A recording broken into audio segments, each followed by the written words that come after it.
আল্লাহ তাবারক ওয়া তাআলাকে পছন্দ লেগেছিল যে বিবি হাজেরা তার ছেলের জন্য পানির জন্য ছোটাছুটি করছিল সাফা এবং মারওয়া। সে সাফা মারওয়াতে যখন পানি না পেয়ে তার মনে হলো যে আমার ছোট্ট ছেলেকে ওখানে রেখে এসেছি, হয় না হয় কোনো জানোয়ার, কোনো জন্তু, হিংস্র জানোয়ার আমার ছেলেকে খেয়ে ফেলবে।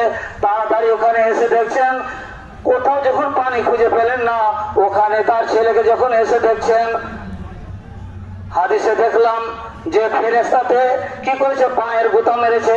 কিন্তু নবী সাহেবের যে সমস্ত কথা আমরা শুনে থাকি যে ওই ছেলের পায়ের গুতাতে পানি বের হয়েছিল।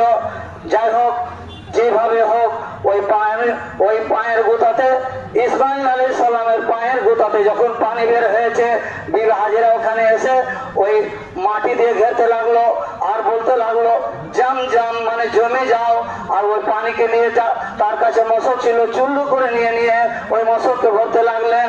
ওই থেকে আল্লাহ তাবারক ওয়া তাআলা ওই জমজম কূপকে সৃষ্টি করেছেন।